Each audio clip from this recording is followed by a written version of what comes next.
안녕하세요. 로고스의 나정 변호사입니다. 오늘 소개해드릴 판결은 이제 학교의 교육 공무원 관련된 이제 판결인데요.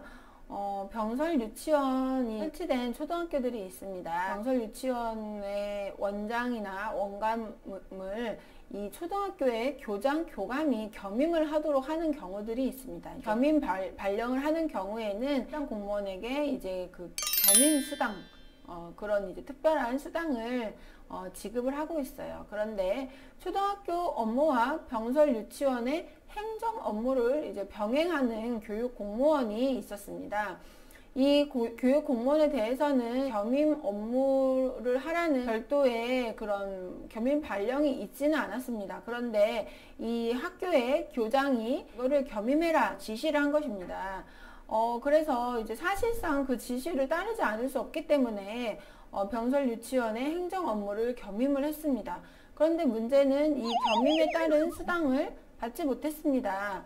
그래서 교육 공무원이 겸임 수당을 받지 못한 부분에 대해서 이거는 내가 그만큼 일을 더 한 건데 겸임 수당을 받지 못했으니까 나에게 지급할 돈만큼 부당이득을 한 것이다. 그래서 이 이제 교육 공무원들이 부당이득 반환 청구를 했습니다. 그런데 이 문제는 이 겸임 수당이라는 것이 지급이 되려면 이것도 공무원의 이제 보수에 대한 것이기 때문에 이 국가공무원법, 지방공무원법에 나오는 보수 규정이 없으면 지급을 할 수가 없습니다. 그러니까 보수 규정이 규정하고 있는 대로 그대로 이제 보수를 지급하게 되어 있는 것이죠.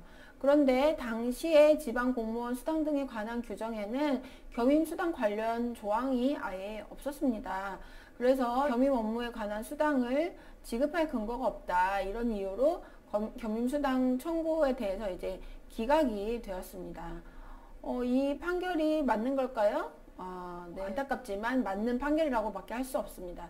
공무원 보수는 예산 범위 내에서 보수 규정을 따라서 지급을 할 수밖에 없기 때문에 보수 규정에 그런 해당 내용이 규정이 되어 있지 않다면 이것은 이제 겸임수당을 지급할 근거 자체가 없는 것이어서 지급을 할 수가 없는 거죠. 물론 그만큼 일을 더 했기 때문에 원래는 받아야 되는 게 맞는데 그에 대한 규정이 없기 때문에 이거는 서울시 교육감 상대로 부당이득 반환 청구를 했어도 이 교육 공무원들이 패소를 할 수밖에 없었던 사안입니다.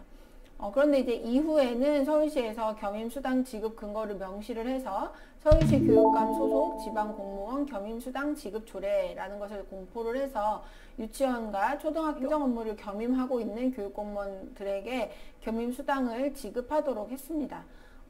그래서 뭐 이제는 이제 이런 문제가 없겠지만 당시에 그런 규정이 마련되어 있지 않았던 때에는 어쩔 수 없이 지급 못 받는 그런 상황이 되었던 것입니다. 이하고 이제 똑같은 사례는 아니겠지만 가끔 이런 겸임에 대한 거를 이제 문제를 삼을 수 있어요. 그래서 겸임에 대해서 겸임 발령이 돼야 되는 것이 사실 이제 규정에 따르는 것이고 그에 따라서 겸임 수당을 지급할 수 있다는 규정이 있어야 겸임 수당을 받게 된다라는 것을 알아두시면 되겠습니다. 네, 오늘은 여기까지 소개해 드렸습니다. 감사합니다.